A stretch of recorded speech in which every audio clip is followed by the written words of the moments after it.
Greetings, I'm Zachary Hepner. I'm pleased to share this Torah with you for Parashat Terumah. Sand is not what's inside the Ark, though that's what we see in the 1984 movie Raiders of the Lost Ark. Indiana Jones doesn't look inside, but the movie watcher does see the Nazis open the Ark, and it's full of sand, presumably sand from the tablets. Then the vengeful spirits come out and they melt the Nazis like candle wax. In fact, the Nazis are candle wax, and that is Hollywood magic. The Ark closes, and Indiana survives, and the Ark is whisked away to a very cavernous museum or warehouse, even more lost than it was before than when it was found. But what's really inside the Ark? Exodus 25 says, "And deposit the Ark in the EDUT, which I will give you." However, in Exodus 40, verse 20 states, "And he took the EDUT and placed it in the Ark. He fixed the poles to the Ark and placed the cover on top of the Ark." Rashi on Exodus 25, verse 16 says that the EDUT is the Torah. However, Rashi in Exodus 40 says that the EDUT are the tablets. For a traditional interpretation of this contradiction, see the Maharal's Gur Aryeh on Exodus 25.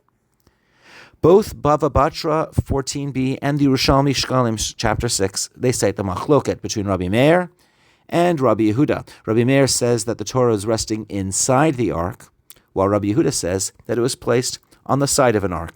There was a pedestal on the side of the Ark and it was resting there. So we have a few questions going forward. There are many reasons why Rashi might have called the EDUT in Exodus 25, or what you call testimony or the pact, to mean the Torah. But which part of the Torah?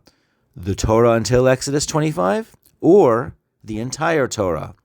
Exodus 25 says, the EDUT, which I will give you. If God is going to give something in the future, is that the rest of the Torah, or is it the tablets, which will be given to Moshe?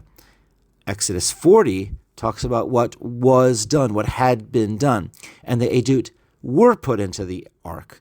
Rashi there calls the EDUT the tablets. Did Rashi call them the tablets because the Torah could not have been given in its entirety for another 39 years? What other item would have been given to Moshe? At the end of the covenant code, in the last aliyah of Mishpatim, that's in Exodus 24, the pasuk says, Moshe wrote down all of the commands of Hashem. Rashi says there that Moshe wrote everything from Genesis until the Matan Torah, the giving of the Torah. From this Rashi in Exodus 24, chapter 4, verse 4, it would seem that when God told Moshe in Exodus 25 that the EDUT that I will give you, meaning in the future, that it would not include a partially written Torah, including Genesis and the first half of Exodus.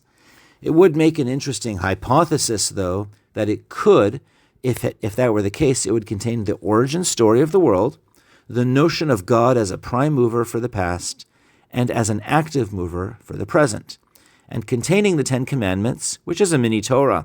However, that's not what is in the Ark.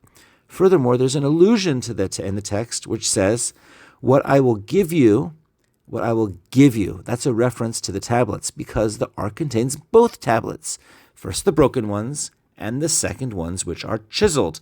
Chazal say in Nedarim 38, Amar Rabbi Chama bar Chanina lo heir Moshe elam b'psolatan shelichot shenemar psol lecha shnei lichot avanim karishim psolatan shelcha yehe. Moshe became rich from the discarded chips of sapphire from the second set of tablets. As the first says, hew for yourself 2 tablets like the originals. The word for yourself, lecha, indicates that Moshe had financial gain for his artisan work for making the tablets. I think this could be another allusion that the tablets are something given to Moshe. In Exodus 25, Moshe donates the tablets and keeps the chips. Or as one could say that Moshe left chips on the tablet, but no chips on the table.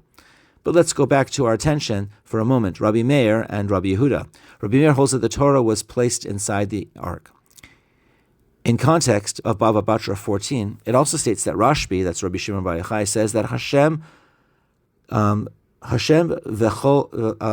kinuyav, Hashem and all the ineffable name of God, and all of the unerasable names of Hashem, which are called kinuyim, were also placed in the Ark.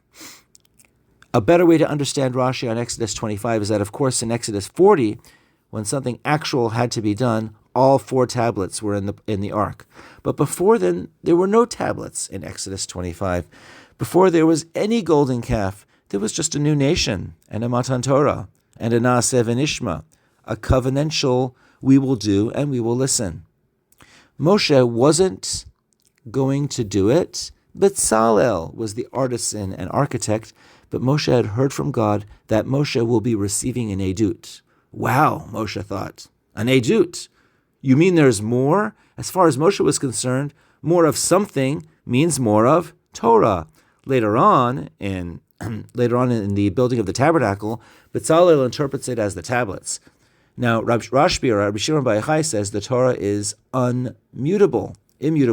What else is immutable? The ineffable and unerasable names of God. Rabbi Meir assigns the greatest respect of the Torah by placing it in the ark. Rabbi Yehuda places it the highest level of respect by placing it next to the ark, on a small pedestal from the ark. You have a vintage, perfect condition sports car. What's the greatest way to esteem that car? By keeping it behind glass in a protected garage? Or by taking it for a drive? Rabbi Meir keeps the Torah right inside the ark, while Rabbi Yehuda makes it more accessible to the sages and scribes testing its horsepower. They're both right. Parenthetically, Rabbi Meir is the sage who is known to know the Torah, every single letter, and have a practical photographic memory. Rabbi Shimon Bar Yochai, says that some things are accessible only to the elite sages and only taught to the greatest students. It's accessible, but also not accessible. The ineffable name of God. God is hidden by the notion of the power of nature. God is also manifest by the virtue that nature is a smokescreen. God is doing all the moving. In either case, the ark is entirely inaccessible to the masses, yet it's accessible and available to those that seek the divine. Wishing you all a Shabbat Shalom.